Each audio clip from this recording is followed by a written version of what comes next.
Welcome to another episode of Side Projects. Just before we jump into it, this video is brought to you by Beard Blaze. What is Beard Blaze, old boy? It's a beard oil. A beard oil is something you put in the beard to make it fantastic. It keeps it smooth. It keeps all those loose, errant hairs beautifully tucked in. Combine it with a little brush and you're all good to go. And this is my version of beard oil. Basically, I have another channel called Business Blaze. One of the fans of that channel wrote in. He happens to be a dude who makes this sort of stuff and was like, yo, Simon, we should make a version for you. So that's exactly what we did. He sent me a bunch of samples. I tried them out. I picked the best ones and we released them as a range of beard oils. They come in sensible sized bottles, not the tiny little ones that, I don't know, I see them at the drugstore and it's like this for like $30 or something. What's going on? We made it a good size. We made it a good price. You can go to beardblaze.com and check it out. There's no discount code or anything like that because this is mine. It's just, I feel fairly priced. Please do check it out below and let's get into it.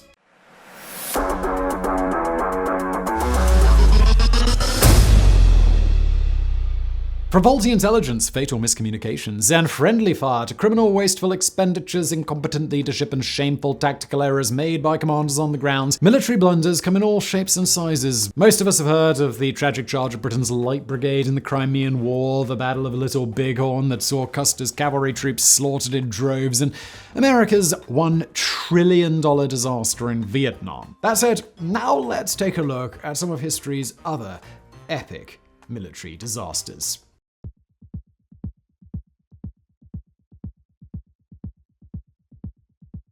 When it was fought in early August of 216 BC, the Battle of Cannae marked a turning point in the Punic War between the Roman Empire and the Republic of Carthage. The year before, Hannibal had led a ragtag army of nearly 50,000 troops across the Alps and the Pyrenees into southeastern Italy near the village of Cannae. Along the way, he and his forces won a number of resounding victories over the better armed and more numerous Roman enemies, most notably battles near Trebia and Lake Trasimene, both of which were embarrassing to Rome and costly in terms of men and material. To deal with the growing threat to colonial stability in the region, Rome appointed Quintus Fabius Maximus Veracossus, great name, to deal with Hannibal once and for all, but instead of confronting his savvy nemesis head-on, Fabius opted for a guerrilla campaign aimed at interrupting his overstretched supply lines. His gambit worked, but it didn't produce the dramatic and newsworthy results that his superiors were after, and some detractors claimed that the lack of pitched battles gave Hannibal's forces ample time to regroup,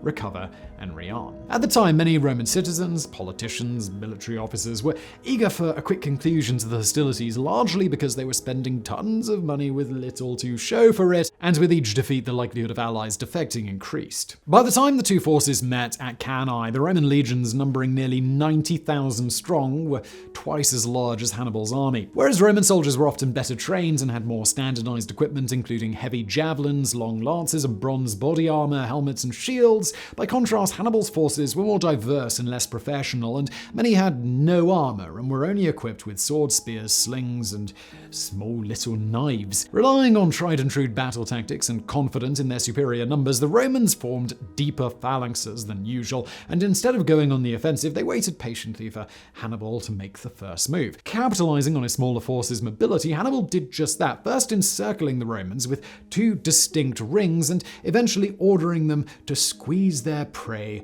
like the coils of a constrictor. The ensuing melee began with barrages from archers on both sides, but quickly evolved into brutal hand-to-hand combat akin to the fight scenes from Braveheart. The result was one of the deadliest single days in military history, even by today's standards. It's estimated that nearly 75,000 Romans were killed, and of the approximately 15,000 that survived, most had been reserve troops, which meant that the death rate for those actually in the battle approached 100%. Following the defeat, Cannae and several other Italian city-states defected to Carthage's side. As news reached Rome, the city was gripped in panic, and authorities resorted to extraordinary measures, including consulting ancient mystical texts, burying a number of Roman citizens alive as appeasements to the obviously unpleased gods, and sending a delegation to consult with the Delphic Oracle in neighboring Greece, the past was the worst. With such staggering losses and no end to hostilities in sight, Rome also took the unprecedented steps of lowering the military draft age and even began accepting criminals, debtors, and slaves. Yet, despite the astounding debacle, shortly thereafter Rome suffered another epic defeat at Silverlatana, though they refused to surrender. The war raged on for another 15 years until Rome soundly defeated Carthage at the Battle of Tama.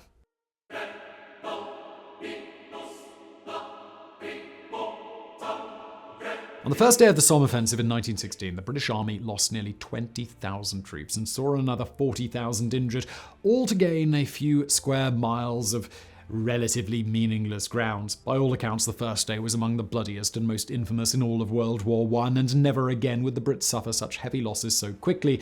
But the battle raged on nearly unabated until the following November. The first 2 weeks were called the Battle of Albert, in which multiple French and British corps and armies attacked German forces under the command of General Fritz von Below, dug into multiple defensive positions along a 2-mile, 3-kilometer front adjacent to the River Somme. Riding a wave of fervor, adrenaline and patriotism after a number of early successes that saw German defenses crumble on both sides of the river, the French and the English doubled down on their efforts to win the day. Not only did they reach a number of key objectives that had seemed unlikely to fall in the early going, but they managed to overtake many of them, including a number of heavily defended earthwork fortifications called the Leipzig, Schwaben, and Stuff redoubts. However, as the day dragged on, the troops fell victim to everything from hunger and thirst to exhaustion and lack of ammunition. Brash German counterattacks then retook much of the lost ground and some of the forts. In fact, both sides were trapped in a constantly swinging pendulum of successes and failures that often resulted in the same grounds being surrendered,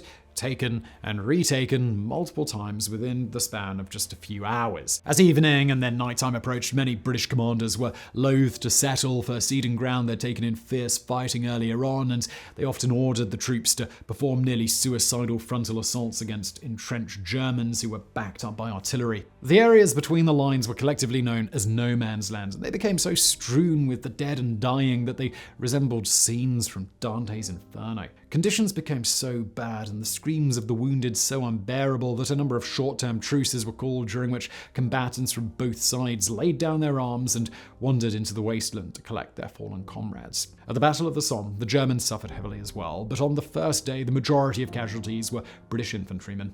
The Battle of the Somme was one of the largest battles of World War I and among the bloodiest in all of human history. The deadly combination of a close-quarters battlefield, destructive modern weaponry, and several failures by British military leaders led to the unprecedented slaughter of waves of young men. All told, in the Battle of the Somme, casualties topped 1 million. British forces sustained 420,000 casualties, and when it was all said and done, the Germans lost nearly 500,000.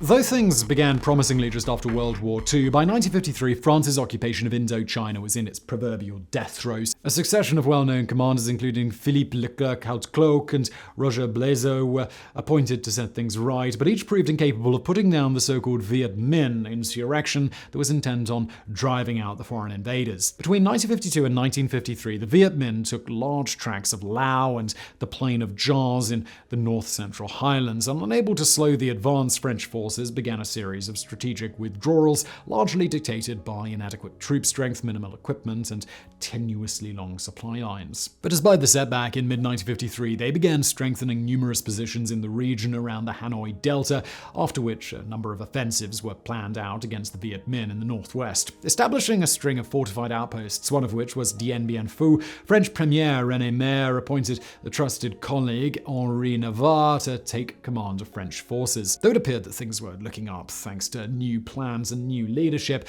behind the scenes, Maire ordered Navarre to create the conditions necessary for an honorable political solution. In other words, the writing was on the wall and it was time to make as graceful an exit as possible. But a climactic confrontation loomed that would take place from mid-March 1953 to May of 1954 between France's Far East Expeditionary Corps and their clandestine American soldiers and CIA mercenaries on one side, and the Viet Minh Communist Revolutionaries on the other. The United States wasn't officially party to the war, but the CIA had been providing advisors, soldiers, weapons, and funding for years, and by some estimates, the US federal government was paying for nearly 80% of France's war efforts. By that time, Dien Bien Phu was already well stocked and heavily fortified, and the plan was to draw the Viet Minh into a major confrontation, essentially wipe them out using what the French thought were their strong points, namely superior tactics and more advanced weaponry. French commanders felt sure that the Viet Minh couldn't get their heavy artillery pieces into the mountains surrounding the firebase,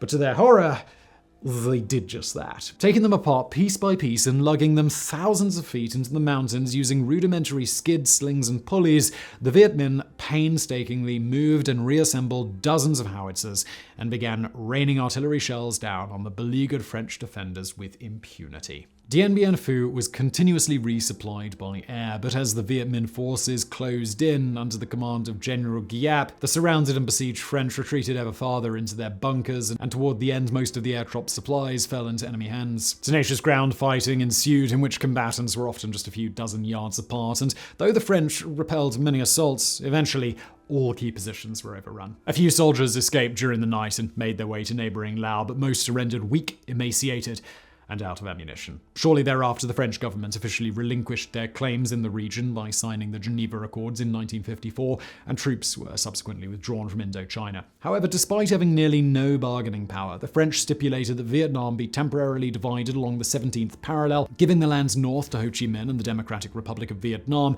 and the south to the newly formed state of Vietnam under Emperor Biao Dai. This set the scene for an even larger military blunder in the following decade at the hands of the Americans.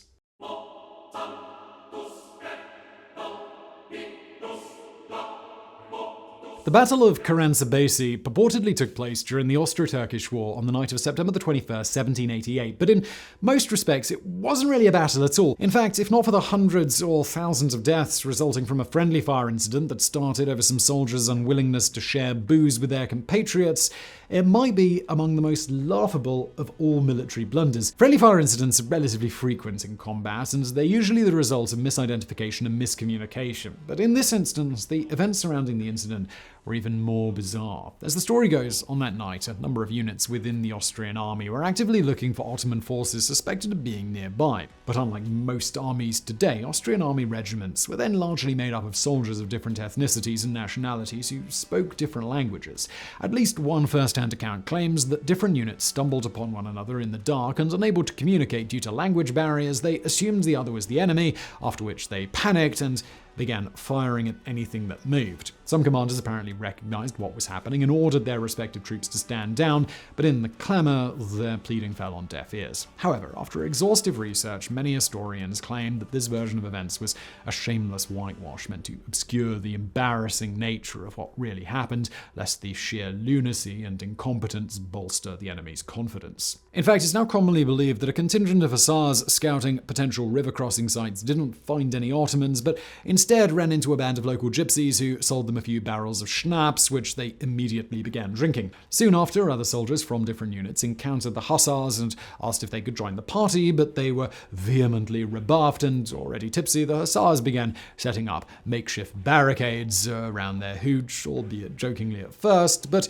then things took a bit of a nefarious turn. As is often the case with alcohol, firearms, and long-simmering cultural prejudices collide, a heated argument ensued and multiple shots were fired. Since it was the middle of the night, it was difficult to tell friend from foe, and as more and more shots rang out, Austrian soldiers of all stripes unloaded their weapons and fled into the night, while others fell where they were, either wounded or dead.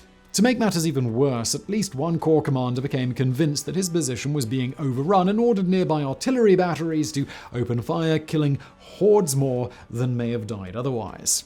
Ironically, it would be another 2 full days before the Ottomans actually arrived on the scene, and when they did, they discovered a mysterious scene of carnage that they initially just couldn't figure out. Needless to say, they took the Romanian city of Karasbasi without firing a shot. Accounts of the number of soldiers killed and wounded vary from 150 dead and over 1,000 wounded to more than 500 dead and 2,000 wounded, making it one of the deadliest engagements of the entire war. So I really hope you found that video interesting. If you did, please do hit that thumbs up button below. Don't forget to subscribe. Don't forget to check out Beard Blaze. There's a link below. And thank you for watching.